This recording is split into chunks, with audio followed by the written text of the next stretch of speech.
제9장. 내가 그리스도 안에서 참말을 하고 거짓말을 아니하노라. 나에게 큰 근심이 있는 것과 마음에 그치지 않는 고통이 있는 것을 내 양심이 성령 안에서 나와 더불어 증언하노니, 나의 형제 곧 고륙의 친척을 위하여 내 자신이 저주를 받아 그리스도에게서 끊어질지라도 원하는 바로라. 그들은 이스라엘 사람이라. 그들에게는 양자됨과 영광과 언약들과 율법을 세우신 것과 예배와 약속들이 있고 조상들도 그들의 것이요, 육신으로 하면 그리스도가 그들에게서 나셨으니 그는 만물 위에 계셔서 세세의 찬양을 받으실 하나님이시니라. 아멘. 그러나 하나님의 말씀이 폐하여진 것 같지 않도다. 이스라엘에게서 난 그들이 다 이스라엘이 아니요, 또한 아브라함의 씨가 다 그의 자녀가 아니라 오직 이삭으로부터 난 자라야 내 씨라 불리리라 하셨으니, 곧 육신의 자녀가 하나님의 자녀가 아니요 오직 약속의 자녀가 씨로 여기심을 받느니라.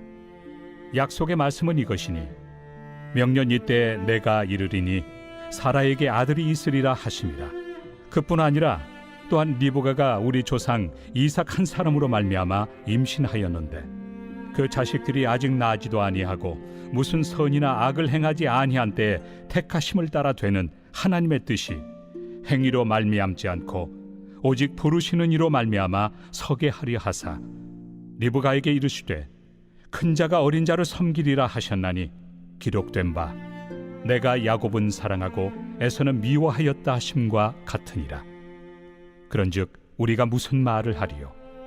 하나님께 불의가 있느냐? 그럴 수 없느니라.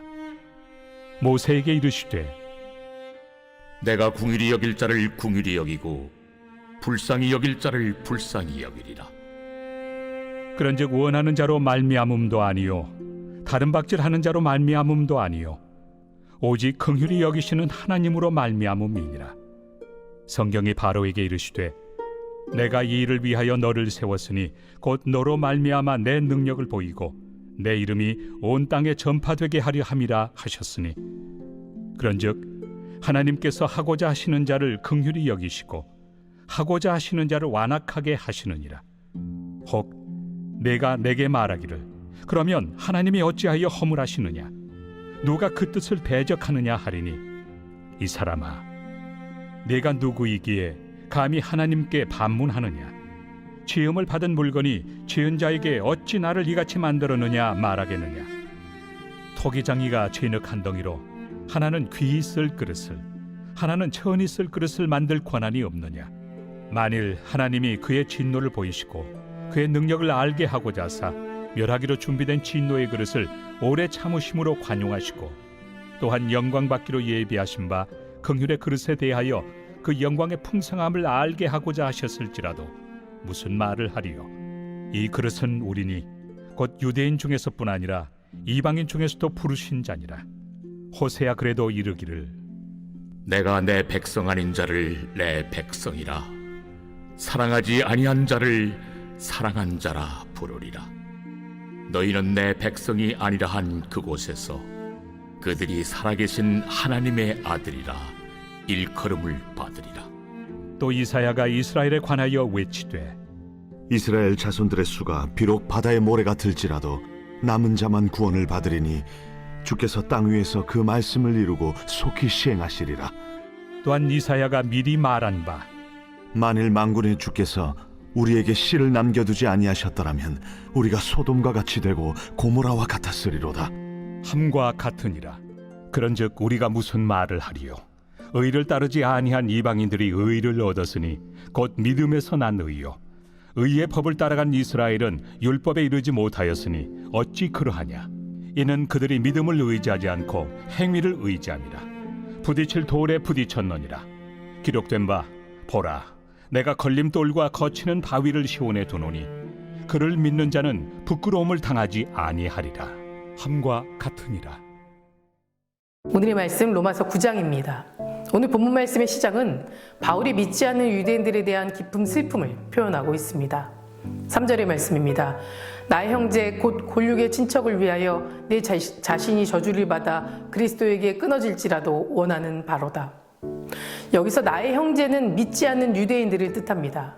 다시 말해 구원받지 못한 유대인들의 영혼을 보니 너무 괴롭다는 것입니다. 이 슬픔이 얼마나 가슴 아프고 고통스러웠으면 그들이 구원받을 수만 있다면 자신은 그리스도인에게 떨어져 나가도 좋고 저주를 받아도 좋으니 그들을 구원해달라고 탄식하고 있는 것입니다. 8장에 성령에 관한 말씀을 언급하고 또 9장에 이러한 고백이 이어졌다는 것은 분명 한 영혼에 대한 근심으로 탄식하고 고통받고 있는 것도 바로 성령님께서 하시는 이름을 강조하기 위해서입니다. 사도 바울은 이것에 대해서 1절의 말씀에 이렇게 언급하고 있습니다. 내 양심이 성령 안에서 나와 더불어 증언하노니. 성령님께서 바울의 마음에 그들을 향한 뜨거운 마음을, 안타까운 마음을 부어주셨다는 겁니다. 이것이 성령님께서 하시는 일입니다. 그렇다면 우리는 이 말씀의 근거에서 우리 자신을 돌아봐야만 합니다. 나는 지금 과연 성령님과 동행하고 있는 것인가? 내 안에 성령님이 살아계시다면 우리는 사도 바울처럼 믿지 않는 영혼에 대한 아픔과 근심이 있어야 된다는 겁니다. 말로만 성령님 내 안에 계십시오라고 외치는 것이 아니라 한 영혼에 대한 안타까운 마음으로 기도해야 된다는 것입니다. 성령님께서 바라보고 계시는 한 영혼에 대해 집중하라는 겁니다. 이것이 성령님을 모시고 살아가는 자의 모습일 것입니다. 그리고 성령님께서 주시는 마음에 귀 기울여야 합니다. 하나님의 눈물이 있는 곳에 우리 또한 그곳을 향해 함께 눈물을 흘리며 그것에 동참해야만 합니다. 사도 바울이 유대인을 이처럼 사랑하고 그들을 위해 기도한다는 것은 결코 쉬운 일은 아니었을 겁니다. 같은 유대인이긴 해도 여전히 그들은 예수님을 믿는 사람을 핍박하고 싫어하기 때문에 자기를 싫어하는 사람들을 위해서 목숨을 건 기도를 드렸다는 것은 정말 놀라운 일이 아닐 수 없습니다. 그럼에도 이런 기도를 드릴 수 있었던 것, 그리고 그들을 사랑할 수 있었던 것은 자기가 유대인들처럼 과거에 어리석은 삶을 살아왔었고 그럼에도 전적으로 하나님의 은혜로 본질 자체가 변화되었기 때문에 그는 분명히 하나님의 은혜가 무엇인지 알았던 것입니다. 이러한 은혜로 자기가 변화되었으니 모든 유대인들도 하나님의 은혜로 반드시 변화되리라는 확신이 있었던 것입니다. 그러니 나와 다른 사람들을 인정하고 기도하고 사랑할 수밖에 없었던 것일 겁니다. 우리가 구원받은 것도 마찬가지입니다. 하나님의 은혜로 가능한 겁니다. 그러니 우리들도 성령님께서 주시는 마음으로 저 영혼 또한 구원하실 것이라는 소망 가운데 살아가야 하며 우리가 가지고 있는 것으로 선교하는 삶을 살아가야 합니다. 이것이 성령님과 동행하는 유일한 증거가 될 줄 믿습니다. 그리고 이어서 사도 바울은 오늘 로마서 9장 4절 말씀처럼 자신이 유대인들을 사랑할 수밖에 없는 이유를 밝히고 있는데 우리가 주목해야 할 것은 그 이유에 대한 생각조차 결코 인간의 생각이 아니라는 것에 우리는 주목해야만 합니다. 그는 고백하기 전에 행동으로 옮기기 전에 그 생각이 정말 타당한지 자신의 말씀 위에 올려놓고 말씀으로 자신을 점검했다는 것입니다. 여기서 우리는 사도 바울의 진정한 위대함을 발견할 수밖에 없습니다. 그리스도인이 언제 참다운 그리스도인이 될 수 있습니까? 가장 중요한 것, 그 첫 번째가 되어야 할 것은 바로 말씀입니다. 무엇을 생각하든 무엇을 계획하든 어떤 상황에서든 하나님의 말씀 위에 서서 하나님의 말씀으로 생각하고 그 생각을 하나님의 말씀으로 내 생각을 점검해야 할 때인 것입니다. 6절과 7절 말씀에서 자신의 생각을 어떻게 점검했는지 우리는 볼 수 있습니다. 바울은 아브라함 이야기를 언급합니다. 아브라함에게는 2명의 아들이 있었습니다. 그런데 하나님께서 이스마엘을 제쳐놓고 이삭을 선택하셨다는 겁니다. 그리고 아브라함에게 이삭이 너희 씨라라고 말씀하셨습니다. 지금 바울을 핍박하고 있는 이스라엘 백성이 누구입니까? 하나님께서 택하신 이삭의 후손들입니다. 하나님께서 이삭을 사랑하셔서 그를 특별히 선택하셨는데 그 후손인 이스라엘 백성들을 하나님께서 사랑하지 않으시겠습니까? 그렇기 때문에 바울은 자신이 저들을 사랑할 수밖에 없다는 것이 말씀에 비추어 볼 때 타당하다고 확신한 것입니다. 이어서 10절 후반부 말씀에도 이삭을 언급하며 동일한 이야기를 전합니다. 이삭이 리브가와 결혼해 가진 아이는 같은 날 같은 곳에서 태어난 쌍둥이였습니다. 이 쌍둥이인 에서와 야곱 사이에는 차이가 있을 수 없었습니다. 그런데 하나님께서는 그들의 행위와 상관없이 야곱을 택해 하나님의 씨로 삼으셨다는 겁니다. 만약 그때 하나님께서 에서를 선택하셨다면 이스라엘은 존재하지 않았을 것입니다. 그러니 바울은 이같이 이스라엘을 사랑하고 그들을 살리기 위해 자신이 저주를 받아도 좋다는 결단을 선포하게 이르게 된 것입니다. 성도 여러분, 참된 그리스도인의 모습이 바로 이와 같은 모습이 아닐까요? 철저히 하나님 말씀으로 내 삶을 점검하는 것, 그것이 확실한 하나님의 말씀이면 그 말씀을 붙잡고 담대하게 나아가는 것, 우리는 사도 바울의 이런 모습을 본받아야 될 줄 믿습니다. 우리의 삶에 이것을 가능하게 하기 위해서는 반드시 말씀과 함께 기도해야만 합니다. 기도할 때 말씀이 정말 나의 것이 되고, 기도할 때 우리의 미운 감정들, 그런 것이 사랑으로 변화되는 역사가 일어나게 된다는 것입니다. 기도해야 그 영을 사랑하게 되고 품을 수 있고, 머리가 아닌 가슴으로 하나님의 말씀을 이해하고 느낄 수 있기 때문인 것입니다. 그리고 신앙생활의 습관을 가져야만 합니다. 사랑도 습관이고 그리스도인처럼 살아가는 것 또한 습관입니다. 제자가 된다는 의미는 우리의 습관을 고치는 것을 말합니다.